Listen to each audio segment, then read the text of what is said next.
Komisi Pemberantasan Korupsi akan memeriksa tersangka baru kasus dugaan korupsi pengadaan lahan program rumah DP 0 rupiah di Munjul, Pondok Ranggon, Cipayung, Jakarta Timur. Usai mengantongi banyak bukti terkait kasus dugaan korupsi pengadaan lahan di Munjul, Jakarta Timur, KPK juga telah menyita sejumlah uang dan dokumen serta memblokir rekening sebagai barang bukti.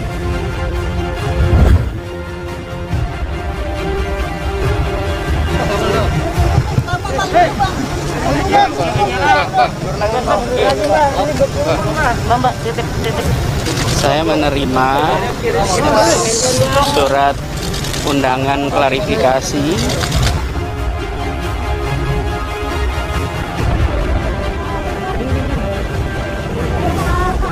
hingga saat ini KPK masih terus melakukan penyidikan terkait dengan kasus tersebut, termasuk juga pengumpulan bukti baik berupa saksi maupun bukti-bukti lainnya. Korupsi tanah DKI, KPK segera panggil Anies Baswedan.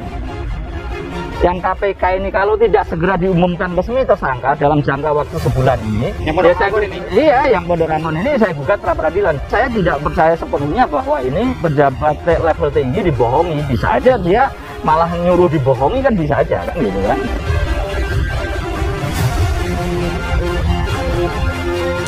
Masih ingat dengan kasus korupsi di lingkungan Pemprov DKI Jakarta mengenai pengadaan tanah di Munjul, Pondok Ranggon, Cipayung, Jakarta Timur yang melibatkan para mafia tanah, yang mana lahan itu merupakan bagian dari program DP 0 rupiah yang menjadi kebanggaan Anies Sandi saat Pilkada DKI 2017 lalu.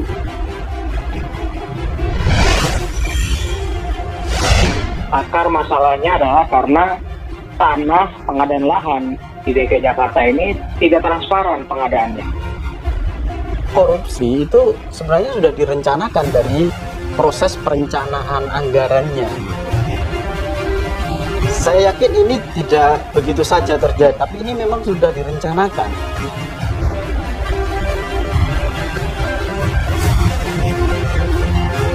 Penyidikan kasus tersebut dikabarkan terus berlangsung hingga saat ini dan diketahui Komisi Pemberantasan Korupsi atau KPK akan memanggil Gubernur DKI Jakarta Anies Baswedan untuk dimintai keterangan.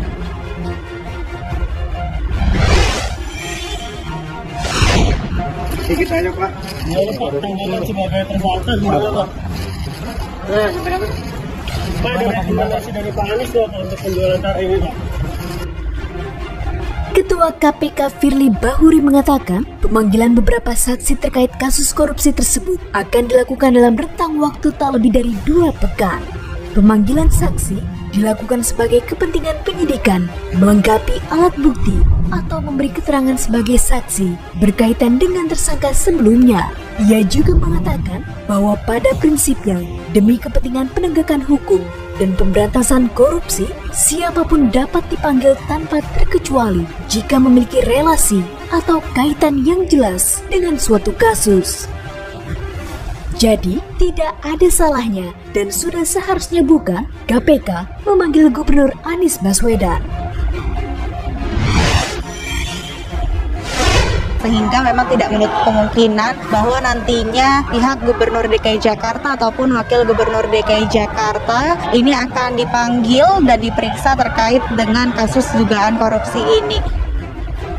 Beberapa waktu lalu, Firly Bahuri sempat mengatakan bahwa pemeriksaan terhadap Anies Baswedan harus dilakukan lantaran dirinya diduga mengetahui proses pengadaan tanah tersebut yang mana juga bersumber dari APBD DKI Jakarta.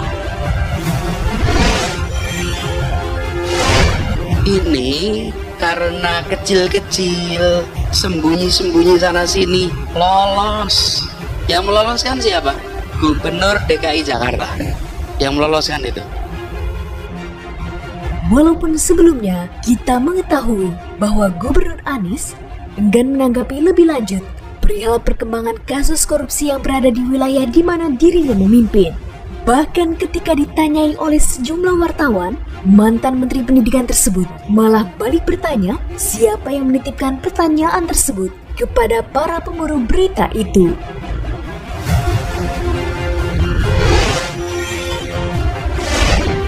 Yuk Pak Joni. Yuk.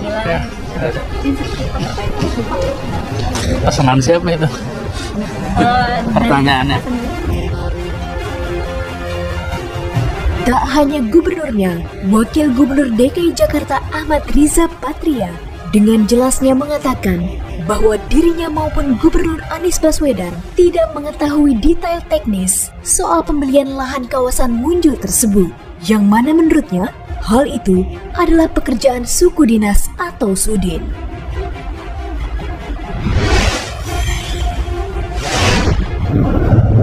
Pak, benar nggak sih Pak proses pengadaan lahan ini diketahui oleh Gubernur Pak?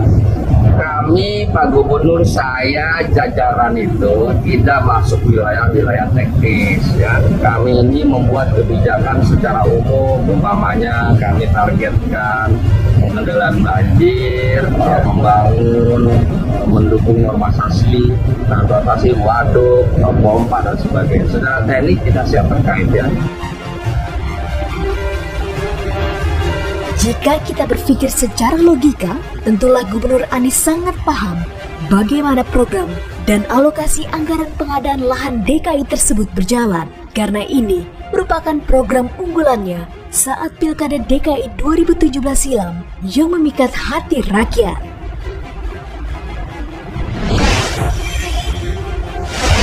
Bukan kita berbicara membangun rumah, di situ letak bedanya.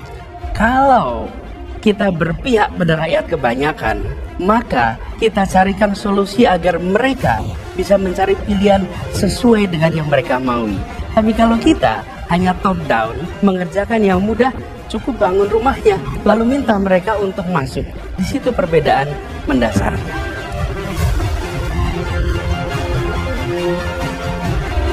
Dalam kasus ini, KPK menjerat mantan Direktur Utama Perusahaan Umum Daerah Pembangunan Saranajaya, Yuri Cornelis Pinontoan, Wakil Direktur PT Adonara Propertindo, Anjar Runtunewe, Direktur PT Adonara Propertindo, Tommy Adrian, dan juga menetapkan Korporasi PT Adonara Propertindo sebagai tersangka korupsi.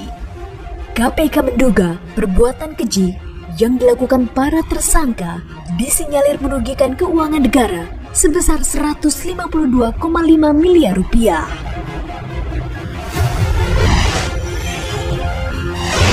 Atas perbuatan para tersangka ini diduga telah mengakibatkan kerugian keuangan negara setidak-tidaknya sebesar 152,5 miliar rupiah. Rencana pemanggilan Gubernur DKI Jakarta Anies Baswedan memang telah tersiar sejak beberapa bulan lalu.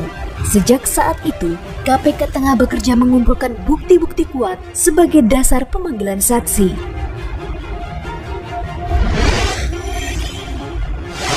Ini merupakan upaya untuk menggali, untuk menemukan, dan untuk bisa memperjelas perkaranya. Kemudian apakah ada kaitan dengan rekomendasi tadi?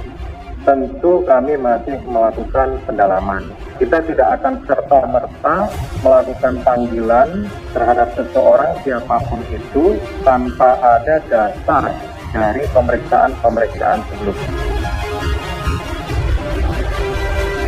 Sebagai masyarakat, di tengah kondisi keuangan negara yang tidak stabil karena pandemi, kita berharap agar kasus korupsi yang ditangani bisa diselesaikan oleh lembaga anti rasuah, yakni KPK, demi menghadirkan keadilan bagi masyarakat.